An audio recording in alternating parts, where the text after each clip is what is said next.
Өлкөнүн статистикасына таянсак, миграциянын эң көп агымы Ош, Жалал Абад жана Баткен облустарында. Ошол себептен миграциянын курмандыгы да дал ушул аймактарда көп каталышы мүмкүн. Мындан улам Ошто миграциянын тобокелдиктери жана кесепеттери аталышындагы иш-чара өткөрүлдү. Анда мигранттардын көйгөйлөрү ортого салынып, талкууланды. Көйгөйдүн эң проблема точкасы түштүк болот дагы миграция кызматы барып туруп Бишкекке отуруп алган. Эми болуп турган борбордо, центрде отурсун. Бирок ар бир отделде 4-5 киши, ошонун ар бир отделден 1-2 кишини сократить этип турса дагы бир 12 кызматкерин 1-2 калктын санына жараша бөлүштүрүп берсе, бул үчүн өкмөттөн акча да кетпейт, эч кандай средствонун кереги жок. Просто миграция кызматы өзүн оптимизация кылып туруп эле бөлүшүп, элдин кызыкчылыгын ойлосо. Азыр баары алып Бишкекке отуруп алган. Миграцияга чыгуунун көйгөйлөрүнүн бири кара тизме түшүнүгү. Мындан 3-4 жыл мурун ар бир жаран сайттан эле өзүнүн кара тизмеге катталган же жок экендигин текшерип биле алчу. Ал эми азыр бул сайт жашыруун болуп калганына нааразычылык жаралууда. Мигранттарды убара кылбастан сайтты жашыруун эмес, элге ачык кылып көрсөтсө, колдонууга берсе деген пикир айтышууда. Өзүм кайрылдым да, мурун сайт бар болчу.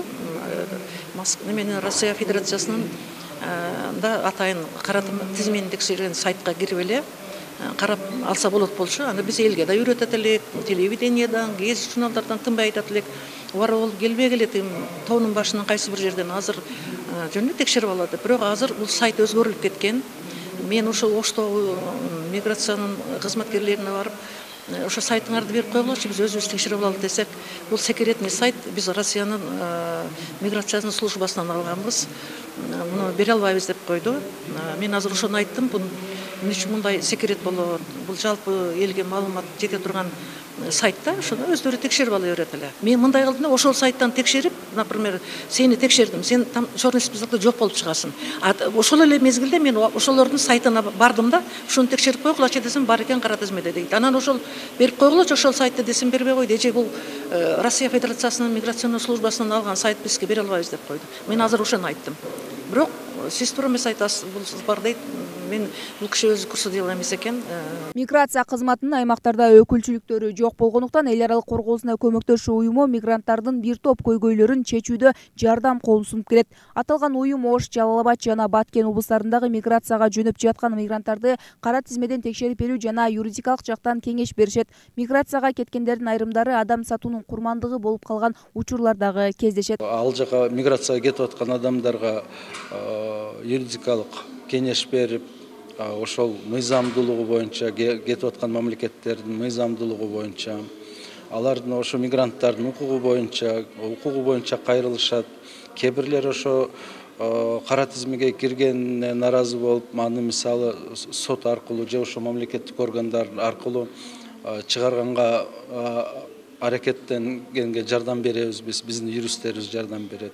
Уюштуруучулардын айтымында ар бир облустун өзүнүн орчундуу көйгөйлөрү бар. Дал ушул көйгөйлөрдү чечүү максатында мамлекет кызматкерлеринин тиешелүү адистер жана жарандар менен бирге катышуу семинарлары уюштурулуп келет. Ал эми Ош шаарында мигранттар көп катталгандыктан дагы миграциянын тобокелдиктери жана кесепеттери деген теманы сунуш кылынып, тандап алышкан. Бизде статистиканы берип атышат, Оштон канча киши каяка кетип, кайсы жакта иш алып барып иштеп жүрүшкөндүктөрү тууралуу.